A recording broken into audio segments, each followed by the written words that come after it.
99% लोगों का ये प्रॉब्लम होता है कि जैसे सर्दियाँ आई खांसी स्टार्ट हो गई है। पकाना कितनी देर है कि जब तक इसकी अंदर वाली सारी तह पक नहीं जाती। जल गई है तो इसको उतारना नहीं है, रिमूव करने की ज़रूरत नहीं है। इसको इस तरीके से कूटें। कहीं से आराम अगर नहीं आ रहा आप लोगों को तो इससे आराम आप लोगों को ज़रूर आएगा इंशाल्लाह। अब ये देखिए आपकी एक ये डोज बन गई है, ठीक है। ये नीम गर्म सी होगी क्योंकि हनी हल्का सा गर्म है ना। बिस्मिल्लाहिर्रहमानिर्रहीम, अस्सलाम वालेकुम। मैं हूं आप सबकी नई मापा और आप सबको नई मापा ऑफिशियल में खुश आमदीद। आज हम जिस चीज़ का इलाज करने लगे, सर्दियां आते स्टार्ट हो जाती है खांसी, ठीक है। हर घर का, हर फर्द का, तकरीबन मैक्सिमम 99% लोगों का ये प्रॉब्लम होता है कि जैसे सर्दियाँ आई खांसी स्टार्ट हो गई है क्योंकि थोड़ी सी ठंड लग जाती है। कभी ठंडा गर्म खा लेते, कभी ठंडा गर्म हो जाता है, बाहर निकलते हैं अंदर आते हैं, कभी मौसम की वजह से हो जाता है, कभी पोल्यूशन की वजह से हो जाता है, कोई भी वजह हो सकती है। अमूमन तो ठंड की वजह से होती है। अच्छा, आज जो मैं इलाज बताने लगी हूँ वो एक ऐसा इलाज है कि आपको चाहे मौसमी खांसी है, चाहे आपको पुरानी खांसी है, चाहे आपको खुदा ना खास्ता दायमी खांसी कोई भी है, सिर्फ 3 दिन आप इलाज कर लें। 3 दिन के अंदर अंदर इंशाल्लाह पहले दिन ही आपको 50% आराम आ जाएगा। बहुत आसान सा टोटका है और है ये तकरीबन मैं कहूँ ना कि सदियों पुराना, कि क्या कहते हैं 200-250 साल पुराना ये एक टोटका मैं आपके सामने लेके आई हूँ और ये नस्ल दर नस्ल इस्तेमाल हो रहा है। तो ये है, क्या चीज़ें हैं इसके अंदर, कोई ख़ास चीज़ें नहीं है। सिर्फ जो चीज़ ली है उसके अंदर मैंने ली है एक छोटी सी प्याज। ये देखें, ये मैंने फोक पे पहले से लगा के रखी हुई है क्योंकि फोक के ऊपर मैंने इसको गर्म करना है। अगली जो चीज़ आएगी इसके अंदर वो आएगी काली मिर्च। ये देखिए काली मिर्च। काली मिर्च में आप लोगों से बात करते करते, क्योंकि ताज़ा काली मिर्च हमें चाहिए। उससे अगली चीज़ जो आएगी वो हनी आएगा थोड़ा सा। बस ये तो चीज़ें हैं सारी। इसको स्टार्ट करते हैं, साथ साथ में मैं आप लोगों को बताती भी रहूँगी इसकी डोज किस तरह लेनी, बच्चों ने कितनी लेनी, बड़ों ने कितनी लेनी है। टाइम तो खैर मैंने बता दिया कि रात को लेनी है। चलें इसको स्टार्ट करते हैं। बिस्मिल्लाहिर्रहमानिर्रहीम। ये चूल्हा हमारा ऑन हो गया है। चलें जी, अब सबसे पहले हमने इसको इस तरीके से रोस्ट करना। अच्छा, इसका एक और तरीका भी है, ठीक है। पहले ये होता था कि इसको ना पहले राख जो होती है चूल्हे की, जब बनाते थे रोटियां शोटियां बनाते थे तो पहले था चूल्हे की राख में इसको रख के और छोड़ देते थे इसके छिलके के समेत। फिर बाद में वो छिलका उतारा और आपने ये उसका जो आगे मैंने अमल करना है वो किया। अब क्योंकि राख तो नहीं है ना हमारे पास, लकड़ियाँ तो नहीं है, तो अब हमने इसको ऐसे ही पकाना है। पकाना कितनी देर है कि जब तक इसकी अंदर वाली सारी तह पक नहीं जाती, सॉफ्ट नहीं हो जाती है। इसको एक और तरीके से भी आप कर सकते हैं। वो तरीका ये है कि अगर आप एक रोटी का जैसा छोटी एक रोटी बनाते हैं मोटी सी, और उसके अंदर इसको फोल्ड कर लें सारी को, तो फिर आप चूल्हे पे पका लें। ये भी एक तरीका है, लेकिन क्योंकि उसमें टाइम बहुत लगेगा तो इसलिए फिर मैंने सोचा मैं इसको इसी तरीके से पकाती। इसको थोड़ी सी और मज़ीद लो फ्लेम करके मैं इसको रख देती हूँ और आप लोगों से बात करती रहती हूँ। अब चलें, ठीक है। अब ये है कि आपको चाहिए ताज़ा ये क्रश की हुई मिर्चें, चाहे तो आप लेके इसमें जिस तरह ये है ये कूट लें, अदरवाइज चले मेरे पास ये है तो मैं इस तरह फ्रेश आप लोगों को क्रश करके दिखा देती हूँ। ये देखिए ये क्रश कर लिए मैंने। अच्छा, मिर्चें कितनी जाएंगी, तकरीबन 1 चुटकी या तो फुल बड़ी, या आप 2 फिंगर वाली, सा मैं शुगर की दवाई में नहीं बताती, 2 फिंगर वाली 1 चुटकी, इतनी आपने काली मिर्चें लेनी है ज़रूर। ये देखिए ये फ्रेश काली मिर्चें मैं इसको क्रश कर रही हूँ। आप यकीन माने इतनी अच्छी खुशबू आ रही है। वैसे भी जो मिर्चें हैं वो बाईबादी को ख़त्म करती है। आप इमरजेंसी में शहद के अंदर मिर्च मिक्स करके चाट लें, वो भी अचानक से जो खांसी हो जाती है उसका इलाज है। दूसरा ये है कि शहद के अंदर आप काला नमक डाल के चाट लें, सादा नमक डाल के चाट लें, वो भी इलाज। चले, जितने मुझे चाहिए थे वो मिर्चें हो गई हैं मेरे पास। अगली चीज़ जाएगी हनी। हनी का भी अच्छा एक तरीका हमने करना है। हनी को क्या करना है, साथ साथ में मैं ये कर ही लेती हूँ। ये प्याज देखिए पक रही है अब, ठीक है, प्याज को पकने दें। अच्छा, हनी को ये करना है हमने कि चम्मच को करना है गरम हल्का सा, सही हो गया। बहुत ज़्यादा हनी को पकाना नहीं है, मीन्स के हनी को ज़्यादा हम पकाएंगे नहीं। अब इसके अंदर से मैं ये हनी जो है ये निकाल लेती हूँ एक अंदाजे के मुताबिक। नहीं, अभी इस तरह ये मैंने हनी निकाल लिया है ना, तो पहले ये करना है हमने हनी को, ये देखिए एकदम से फ़ौरन से इसके अंदर से निकल जाएगा, ये एकदम से चिपकेगा नहीं, आपको इरिटेट नहीं करेगा। ठीक है, अच्छा ये देखिए प्याज अच्छी तरीके से पक गई है। हनी के अंदर मैंने स्पून डाल के रखी, हनी वाला काम जो है वो बाद में करूंगी।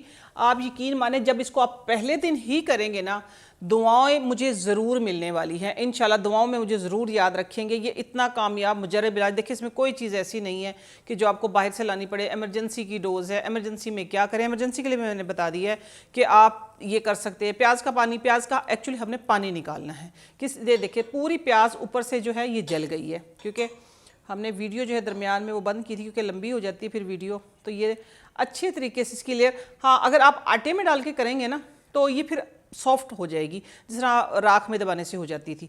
ये देखिए इस तरीके से कंप्लीट ये नज़र आ रही है आप लोगों को। ये प्याज जो है ये ऊपर वाली लेयर इसकी जल चुकी है, सही है, कोई मसला नहीं है। ऊपर वाली लेयर जल गई है, आप इसको इस तरीके से करें। जल गई है तो इसको उतारना नहीं है, रिमूव करने की ज़रूरत नहीं है। इसको इस तरीके से कूटें। बिस्मिल्लाहिर्रहमानिर्रहीम, ये कूट दिए मैंने। देखें अंदर तक की लेयर मैं आप लोगों को दिखाना चाहूँगी, ये कंप्लीट पक चुकी है। इसी तरीके से आप लोगों ने इसको सॉफ्ट करना है। ये देखिए ट्रांसपेरेंसी नज़र आ रही है ना, इसको हमने कूटना है। अब यूँ अच्छे तरीके से इसको कूटें। इसका जितना पानी निकलेगा हमने मैयर करना है, ठीक है। वो चम्मच इसलिए मैंने डाली थी कि हनी जो है ना वो चिपकेगा नहीं। ये देखें ये अच्छे तरीके से ये कूट गई है। जितना इसका पानी निकलेगा आपने उतना हनी डालना है। हनी डालना किस तरीके से है वो भी अभी मैं आपको दिखाऊंगी।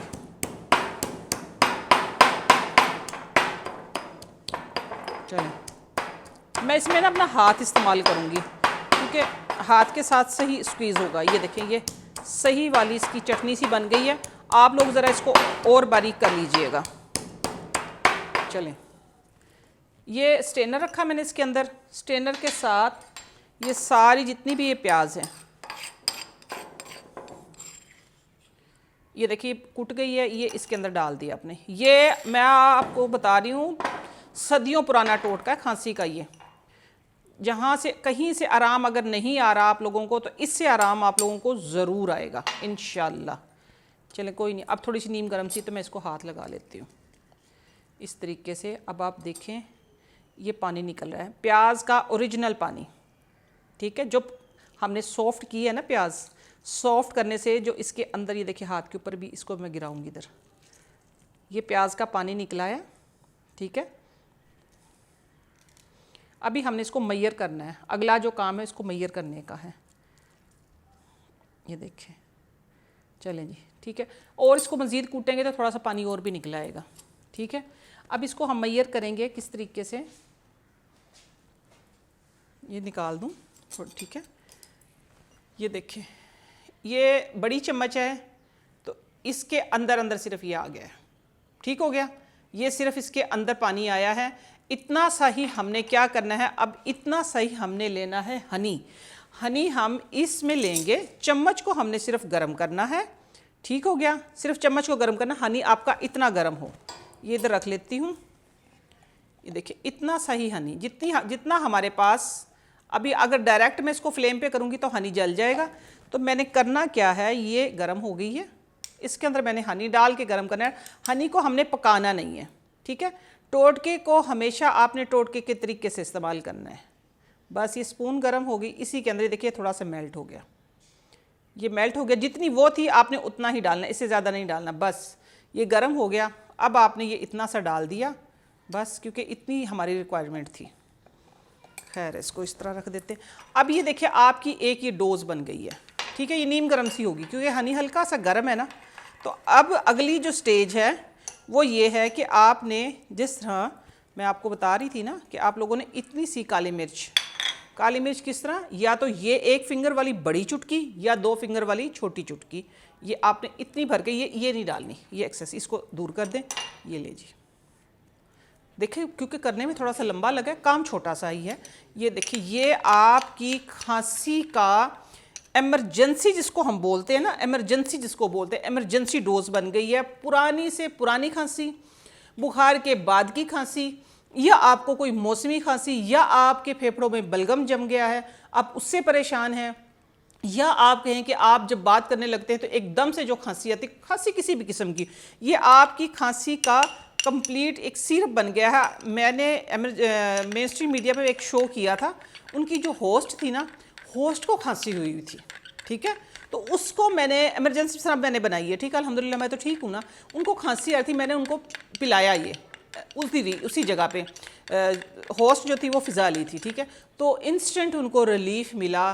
कहती है कि एकदम से आप यकीन माने कि मेरा जो इरिटेशन हो रही थी, मुझे बात करते हुए खांसी हो रही थी, उससे मुझे रिलीफ मिला है। तो ये है कि ये छोटी छोटी चीज़ें हैं। देखिए प्याज ली है मैंने, काली मिर्च ली है, हनी ली है, तीसरी तो कोई चीज़ ही नहीं ली है। हाँ ठीक है, अमल करके मैंने आप लोगों को दिखाया कि आप लोगों ने इस तरीके से करना है, ठीक है, ये करेंगे तो आप सबका फ़ायदा है। ये छोटी छोटी चीज़ें जो हैं यही हमारी ज़िंदगी को आसान बनाती है। 1 चम्मच सिरप बन गया, अब रह गया पीने का। पीना किस टाइम पे है? रात को आखिरी डोज आपकी ये होनी चाहिए। इसके बाद कोई पानी, चाय, खाना कुछ नहीं, बस लेके आप सो जाएं। जिस तरह कहते हैं ना बुजुर्ग खांस रहे, नींद रहे, तो वो सोच के देखिए वो कितना तंग होते होंगे। तो आप लोगों ने अपने बुजुर्गों को, बच्चों को, खुद ये 1 चम्मच बन जाए आपका, बन गया है 1.5 चम्मच बन गया है, 2 चम्मच बन गए हैं, क्योंकि प्याज का पानी पे बात है ना, इसको अच्छी तरह कूटेंगे तो आधा चम्मच और भी निकल आएगा। जितना पानी निकला आपने उतना ही हनी लिया, और सिर्फ मिर्च जो मैंने बताई उतनी डालनी है, बस ले जी लास्ट डोज दें। और रात को सुकून से खुद भी सोएं, और जिनको खांसी वो भी सुकून से सोएंगे। नईमा आपा ऑफिशियल आप लोगों का अपना प्लेटफॉर्म है, यहाँ आप लोगों को इस तरह की इंफॉर्मेशन, इस तरह की रेमेडीज, इस तरह की रेसिपीज़ मिलती रहेंगी। मुझे दुआओं में आप लोगों ने ज़्यादा से ज़्यादा याद करना है। इस चैनल को ज़्यादा से ज़्यादा लाइक करें, शेयर करें, सब्सक्राइब करें। इंशाल्लाह नेक्स्ट किसी अच्छी सी वीडियो के साथ, अच्छी सी रेसिपी के साथ, अच्छी सी रेमेडी के साथ, या जो आप लोगों के प्रॉब्लम है उनके सोल्यूशन के साथ मैं फिर हाजिर होती हूँ। तब तक के लिए अल्लाह हाफिज़।